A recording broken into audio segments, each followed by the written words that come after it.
एक जंगल में आम का पेड़ था और नीम का पेड़ था। आम की पेड़ में 2 अंश रहते थे। नीम के पेड़ में 5 तोते रहते थे। दोनों में दोस्ती थी। उनकी दोस्ती में अनेक पक्षियां जलते थे।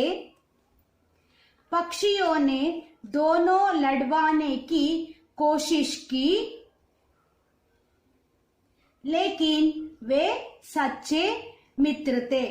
बच्चों, इस कहानी से पता चलता है हमें किसी की बातों में आकर मित्र पर शक नहीं करना चाहिए। बच्चों, सुने ना कहानी। इस कहानी से आप क्या पता चलता है बच्चों? सोचो। हाँ, इस कहानी से हम पता चलता है किसी की बातों में आकर मित्र पर शक नहीं करना चाहिए। इस कहानी से क्या मिलते हैं शिक्षा? हम किसी की बातों में आकर मित्र पर शक नहीं करना चाहिए। शक यानी अनुमान नहीं करना चाहिए। यह शिक्षा हमें मिलते हैं। बच्चों, इस कहानी के साथ आप वचन भी सीखे। मैं सोचो एक बार, इस कहानी में कितने आम का पेड़ थे? हाँ, इस कहानी में आम का पेड़ 1। बाद में नीम का पेड़, हाँ, नीम का पेड़ 1।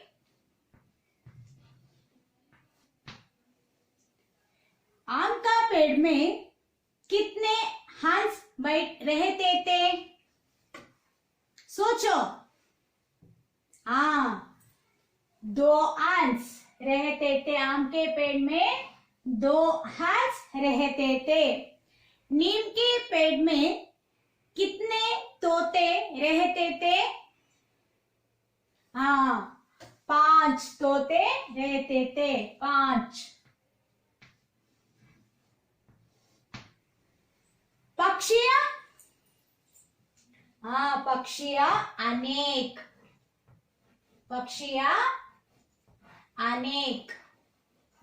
इस कहानी में आम का पेड़ 1, नीम का पेड़ 1, हंस 2, तोते 5,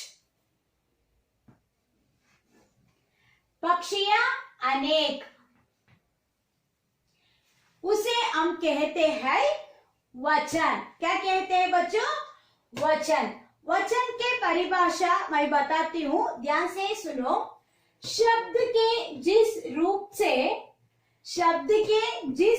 से संज्ञा के एक या अनेक होने का पता चले, उसे वचन कहते हैं। फिर मैं बताती हूँ वचन का परिभाषा। शब्द के जिस रूप में संज्ञा के एक या अनेक होने का पता चले, उसे क्या कहते हैं? संज्ञा कहते हैं। हिंदी में उसे वचन कहते हैं। हिंदी में वचन 2 प्रकार होते हैं। हिंदी में वचन 2 प्रकार में होते हैं। पहला एकवचन, दूसरा बहुवचन। एकवचन की परिभाषा: शब्द के जिस रूप में एक प्राणी या एक वस्तु का पता चले, उसे एकवचन कहते हैं। उदाहरण, लड़का, घोड़ा। बहुवचन: एक से अधिक वस्तु या प्राणियों का बोध कराने वाले शब्द को बहुवचन कहलाते हैं। उदाहरण लड़के और घोड़े। इधर देखो। नमस्ते बच्चों, कैसे हो? अच्छे है ना? आज की कक्षा में हम सीखेंगे पर्यायवाची शब्द या समानार्थक शब्द के बारे में। मैं विस्तार रूप से विवरण देती हूँ, ध्यान से सुनो। पर्यायवाची शब्द या समानार्थक शब्द। पर्याय का अर्थ होते हैं समान। पर्याय का अर्थ होता है समान। वाची का अर्थ होता है बोले जाने वाले। ध्यान से सुनो। पर्यायवाची पर्याय का अर्थ समान, वाची का अर्थ बोले जाने वाले। पर्यायवाची या समानार्थक जिस शब्दों के अर्थ में समानता होता है उसे हम कहते हैं पर्यायवाची या समानार्थक शब्द। समानार्थक शब्द का परिभाषा। समान अर्थ देने वाले शब्दों को पर्यायवाची शब्द कहा जाता है। पर्यायवाची शब्द का परिभाषा समान अर्थ देने वाले शब्दों को हम कहते हैं पर्यायवाची शब्द कहते हैं। इधर उदाहरण है, देखो। उदाहरण सूरज। सूरज का पर्यायवाची या समानार्थक शब्द रवि, दिनकर। अगला पर्यायवाची शब्द रात को हम रजनी और निशा कहते हैं। हवा को पवन वायु कहते हैं। कमला का समानार्थक शब्द या पर्यायवाची शब्द जलज और नीर। अगला शब्द आंख को हम कहते हैं नयन, नेत्र। पृथ्वी को समानार्थक शब्द धरती और भूमि। पर्यायवाची यानी एक ही शब्द को हमें कई नामों से पुकार सकते हैं, उसे पर्यायवाची शब्द कहते हैं। और समान अर्थ देने वाले शब्दों को पर्यायवाची शब्द भी कहते हैं। इसके बारे में मैं प्रश्न पूछती हूँ, उत्तर बताओ। इस प्रश्न को ध्यान से देखो।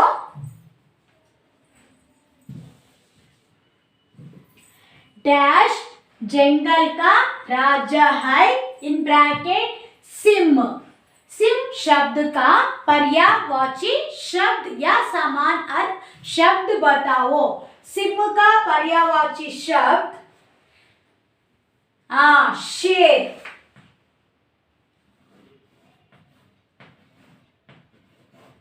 शेर जंगल का राजा है। दूसरा प्रश्न, मेरे घर डैश आए हैं। मेरे घर डैश आया है। अतिथि का समानार्थक शब्द मेहमान।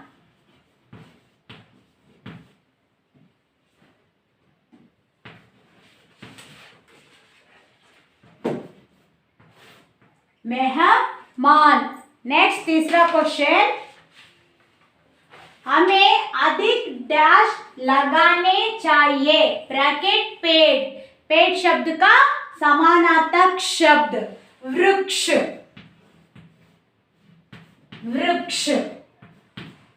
हमें अधिक वृक्ष लगाने चाहिए, वृक्ष। नेक्स्ट क्वेश्चन, काले डैश चा गए हैं। मेघ। काले बादल, मेघ का समानार्थक शब्द काले बादल छा गए हैं। नेक्स्ट, मुझे गुलाब का डैश पसंद है, मुझे गुलाब का फूल पसंद है। आज का डैश बहुत सुहाना है, सुहाना का मतलब ब्यूटीफुल, सुहाना है। दिन शब्द का पर्यायवाची शब्द आज का दिवस बहुत सुहाना है। इसी तरह आप भी कुछ शब्दों को लिखकर उसके पर्यायवाची शब्द लिखने के लिए अभ्यास करो। आपके पास हिंदी होमवर्क बुक है ना, आपके हिंदी होमवर्क बुक में पर्यायवाची शब्द 6th fill in the blanks, 6 fill in the blanks है ना, ये 6 फिल इन द ब्लैंक्स को अपने पुस्तक में कॉपी करो।